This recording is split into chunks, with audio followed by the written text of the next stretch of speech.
नमस्कार. 9:30च्या बातमीपत्रात मी विजय कदम आपलं स्वागत करतो. सुरुवातीला एक नजर ठळक बातम्यांवर. भारतरत्न डॉक्टर बाबासाहेब आंबेडकर यांची आज 126वी जयंती.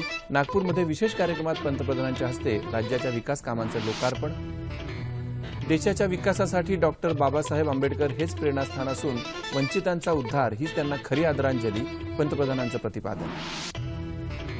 राज्यघटनेचे शिल्पकार आणि समाजाच्या हाती समतेचा मंत्र देणाऱ्या महामानवाला राज्यासह देशभरातून अभिवादन. देशाच्या अर्थव्यवस्थेत भीम ॲपकडून महारथीचं काम, पंतप्रधानांना अपेक्षित.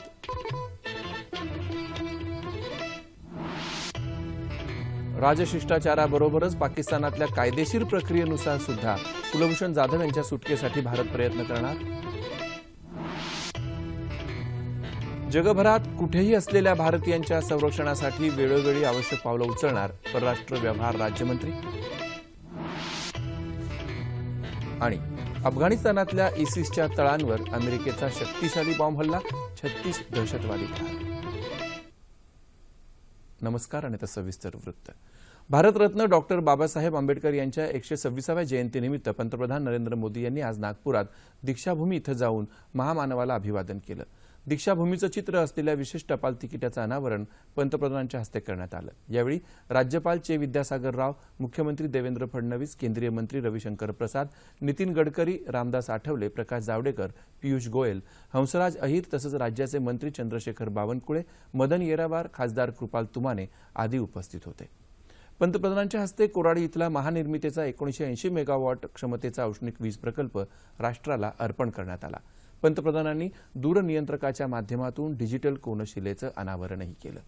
पंतप्रधान नरेंद्र मोदी यांच्या हस्ते भीम ॲपच्या आधार पेचा प्रारंभ झाला. तसंच प्रधानमंत्री आवास योजनेअंतर्गत प्रकल्पांचं उद्घाटनही पंतप्रधानांनी केलं. भारतीय व्यवस्थापन संस्थेच्या नागपूर शाखेच्या इमारतीचं, अखिल भारतीय आयुर्विज्ञान संस्था आणि भारतीय माहिती तंत्रज्ञान संस्थेच्या इमारतीचं भूमिपूजन त्यांच्या हस्ते झालं.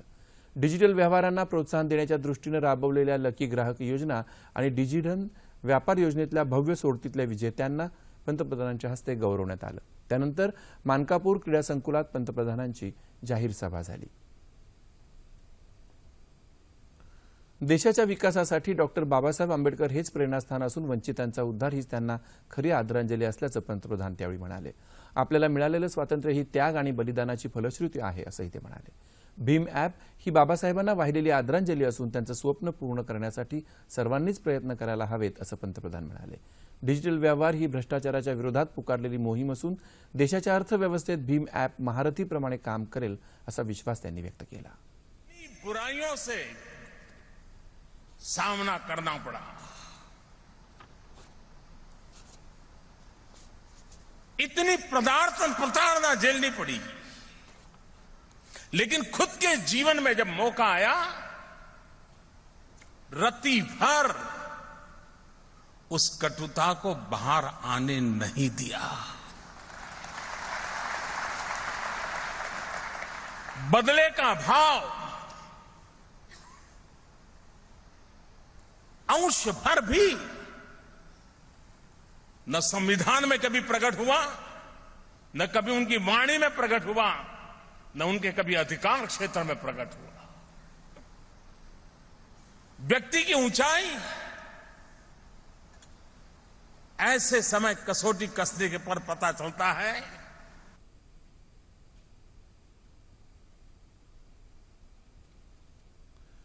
डॉक्टर बाबासाहेब आंबेडकरांनी पाहिलेल्या विकसित आणि समृद्ध राष्ट्राचं स्वप्न पूर्ण करणं हे आपलं कर्तव्य असल्याचं मुख्यमंत्री देवेंद्र फडणवीस यांनी यावेळी सांगितलं. राज्यातल्या ग्रामीण भागातल्या जनतेसाठी पंतप्रधान आवास योजनेअंतर्गत गृह प्रकल्प उभारू, त्यामुळे कोणतंही कुटुंब घराशिवाय वंचित राहणार नाही असं आश्वासन त्यांनी दिलं. डॉक्टर बाबा साहेब आंबेडकर जी के चिंतन पर चर्चाएं बहुत हुई. उनके आर्थिक चिंतन को कई बार सराहा गया, लेकिन डॉक्टर बाबा साहेब आंबेडकर जी के आर्थिक चिंतन को अपनी कृति में, यथार्थ में लाने का कार्य अगर इस देश में किसी ने किया होगा तो प्रधानमंत्री नरेंद्र मोदी जी ने किया, और इसलिए मैं उनका बहुत बहुत आभार व्यक्त करना चाहता हूं. सारे गरीबों को हम लोग मकान देंगे. पहले फेज में जितने हमारे शेड्यूल कास्ट है, शेड्यूल ट्राइब है, उनको देंगे, ओबीसी को देंगे और सारे लोगों को हम लोग मकान मुहैया कराएंगे। आपने जो प्रधानमंत्री आवास योजना शुरू की है, जो सपना आपने देखा है, उसको पूरा करने का प्रयास महाराष्ट्र निश्चित रूप से करेगा। राज्यघटनेचे शिल्पकार भारतरत्न डॉक्टर बाबासाहेब आंबेडकर यांच्या जयंतीनिमित्त नवी दिल्ली इथं आज त्यांना अभिवादन करण्यात आलं। संसद भवन इथल्या डॉक्टर बाबासाहेब आंबेडकरांच्या प्रतिमेला राष्ट्रपती प्रणव मुखर्जी, उपराष्ट्रपती हमीद अन्सारी, लोकसभा अध्यक्षा सुमित्रा महाजन आणि पंतप्रधान नरेंद्र मोदी यांनी पुष्पहार अर्पण करून आदरांजली वाहिली। नवी दिल्लीतल्या महाराष्ट्र सदन तसंच महाराष्ट्र परिचय केंद्रातही बाबासाहेबांच्या प्रतिमेला पुष्पहार अर्पण करून अभिवादन करण्यात आलं।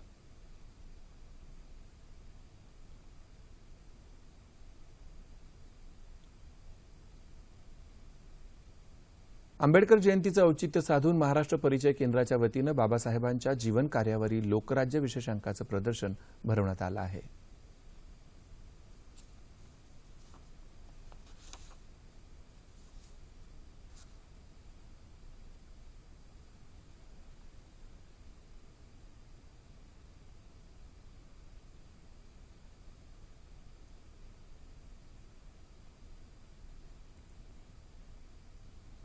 राज्यघटनेचे शिल्पकार भारतरत्न डॉक्टर बाबासाहेब आंबेडकर यांच्या जयंतीनिमित्त आज राज्यभर विविध कार्यक्रम आणि उपक्रमांनी बाबासाहेबांना आदरांजली वाहण्यात आली।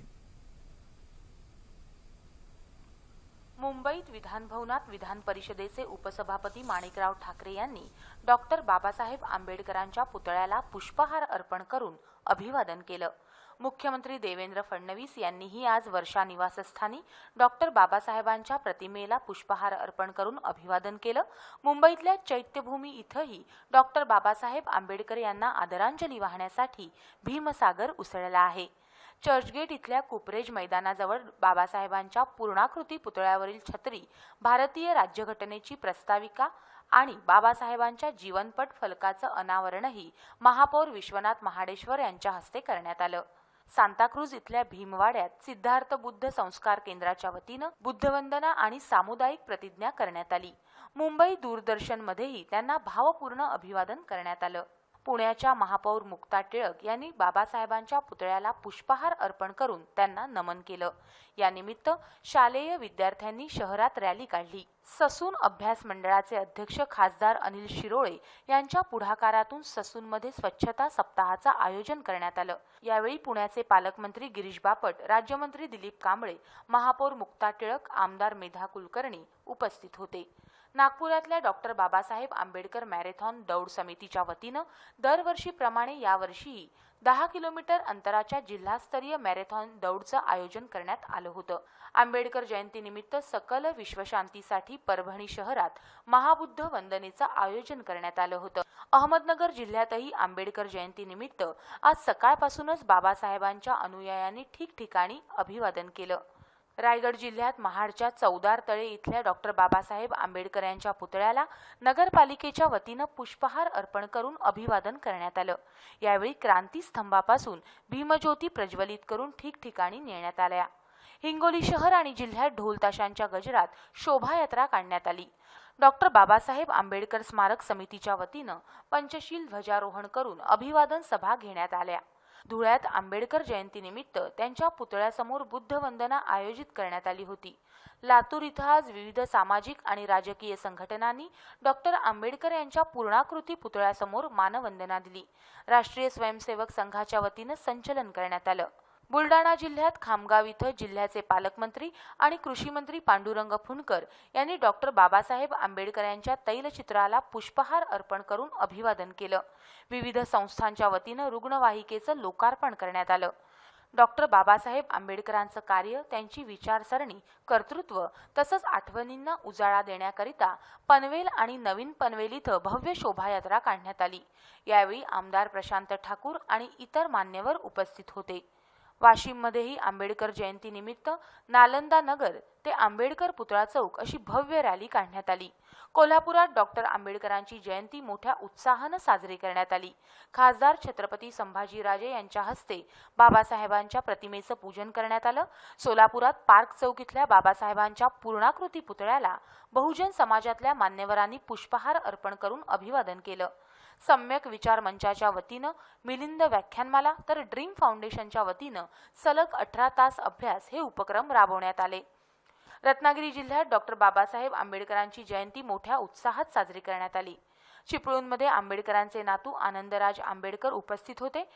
मंडणगड तालुक्यातल्या आंबडवे तसंच माता रमाई यांचं स्मारक असलेल्या वानंद इथं आज बाबासाहेबांच्या अनुयायांनी गर्दी केली होती. अकोला शहरात विविध संघटनांच्या वतीनं बाबासाहेब आंबेडकरांना मानवंदना देण्यात आली. सांगली जिल्ह्यात जत इथं आंबेडकर जयंतीनिमित्त भव्य मिरवणूक काढण्यात आली. यावेळी हेलिकॉप्टरनं पुष्पवृष्टी करण्यात आली. डॉक्टर आंबेडकरांच्या जयंतीनिमित्त नाशिकमध्येही बाबासाहेबांचे विविध पैलू दाखवणारी मिरवणूक काढण्यात आली. राष्ट्रपती प्रणव मुखर्जी राज्याच्या दौऱ्यावर आले असून आज दुपारी त्यांचं पुणे विमानतळावर आगमन झालं. राज्यपाल विद्यासागर राव, पुण्याचे पालकमंत्री गिरीश बापट, पुण्याच्या महापौर मुक्ता टिळक यांनी राष्ट्रपतींचं स्वागत केलं. हेरगिरीच्या आरोपाखाली पाकिस्तानच्या लष्करी न्यायालयानं फाशीची शिक्षा सुनावलेले भारताचे माजी नौदल अधिकारी कुलभूषण जाधव यांच्याशी पाकिस्तानातल्या भारतीय दूतावासाच्या संपर्कात राहण्याची मुभा द्यावी अशी मागणी भारतानं पाकिस्तानकडे केली आहे. या आदेशातल्या आरोपपत्राची प्रमाणित प्रत मिळावी असंही भारतानं म्हटलंय. पाकिस्तानातल्या भारतीय दूतावासातले उच्चायुक्त गौतम बांबवले यांनी पाकिस्तानी परराष्ट्र व्यवहार सचिवांकडे ही मागणी केली आहे. जाधव यांच्याशी दूतावासामार्फत भेट घेण्याची भारताची मागणी पाकिस्ताननं गेल्या वर्षभरात 13 वेळा फेटाळल्याचं बांबवले यांनी सांगितलं. राजशिष्टाचार पातळीसह पाकिस्तानमधल्या कायदेशीर पद्धतीनंही या आदेशाला आव्हान देण्याचा भारताचा प्रयत्न असेल असं ते म्हणाले. दरम्यान जगाच्या पाठीवर कुठेही असलेल्या भारतीयांच्या सुरक्षेची जबाबदारी घेण्यासाठी सरकार कटिबद्ध असून त्यांच्या संरक्षणासाठी आवश्यक ती पावलं वेळोवेळी उचलली जातील अशी ग्वाही परराष्ट्र व्यवहार राज्यमंत्री जनरल व्ही.के. सिंग यांनी आज मुंबईत बोलताना दिली. अमेरिकेनं काल अफगाणिस्तानमधल्या पाकिस्तान सीमेलगतच्या नानगर प्रांतात अण्वस्त्रविरहित बॉम्बचा हल्ला केला. या हल्ल्यात इसिस या दहशतवादी संघटनेचे 36 संशयित दहशतवादी ठार झाल्याचं पेंटागॉननं म्हटलंय. GBU-43 नावाचा हा बॉम्ब असून त्याचं वजन 21,600 पौंड एवढं आहे. अमेरिकेचे राष्ट्राध्यक्ष डोनाल्ड ट्रम्प यांनी या हल्ल्याला मान्यता दिली होती आणि त्यांचं लक्ष्य यशस्वीरित्या पूर्ण झालं आहे असं त्यांनी म्हटलंय. हा बॉम्ब आपल्या लक्ष्याचा अचूक वेध घेतो आणि यावेळी इसिस या दहशतवादी संघटनेचं तळ हे लक्ष्य होतं असं व्हाईट हाऊसच्या माध्यम सचिवांनी म्हटलंय. या भागात इसिसचे 600 ते 800 दहशतवादी लपले असल्याचा अंदाज होता. आपल्या आयुष्यात ठायी ठायी दुःख आहे, मात्र ज्येष्ठ साहित्यिक दमा मिरासदार यांच्या विनोदानं आपल्याला या दुःखातून वाट काढत हसायला शिकवलं. त्यांच्या विनोदानं अवघा महाराष्ट्र हसला अशा शब्दात महाराष्ट्रभूषण शिवशाहीर बाबासाहेब पुरंदरे यांनी ज्येष्ठ साहित्यिक दमा मिरासदार यांच्याबद्दल आपल्या भावना व्यक्त केल्या. दमांनी वयाची 90 वर्ष पूर्ण केल्याच्या निमित्तानं आयोजित सत्कार सोहळ्यात ते बोलत होते. केंद्रीय मनुष्यबळ विकास मंत्री प्रकाश जावडेकर कार्यक्रमाच्या अध्यक्षस्थानी होते. मिरासदारी विनोद परंपरा महोत्सव या वर्षभर चालणाऱ्या महोत्सवालाही यावेळी औपचारिक सुरुवात करण्यात आली.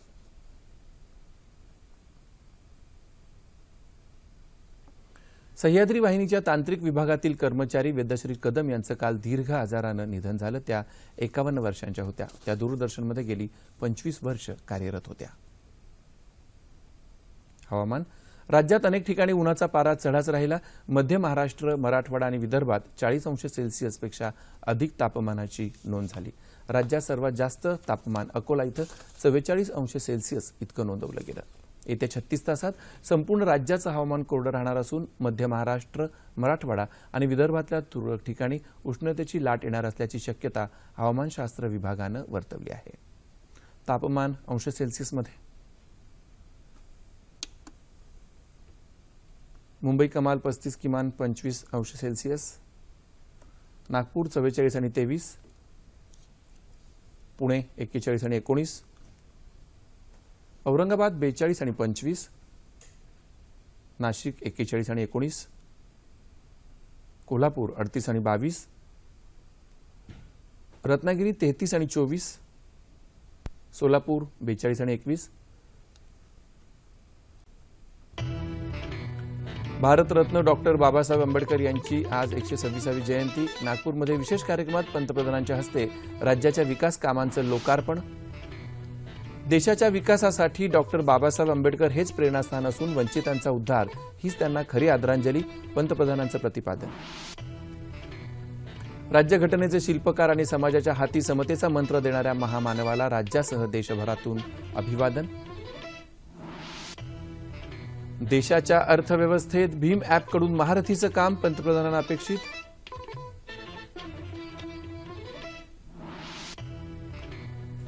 राजशिष्टाचाराबरोबरच पाकिस्तानातल्या कायदेशीर प्रक्रियेनुसार सुद्धा कुलभूषण जाधव यांच्या सुटकेसाठी भारत प्रयत्न करणार. जगभरात कुठेही असलेल्या भारतीयांच्या संरक्षणासाठी वेळोवेळी आवश्यक पावलं उचलणार परराष्ट्र व्यवहार राज्यमंत्री. आणि अफगाणिस्तानातल्या इसिसच्या तळांवर अमेरिकेचा शक्तिशाली बॉम्ब हल्ला, 36 दहशतवादी ठार. याबरोबरच हे बातमीपत्र संपलं. पुन्हा भेटूया उद्या सकाळी 8:30 वाजता आपल्या सह्याद्री वाहिनीवर. नमस्कार.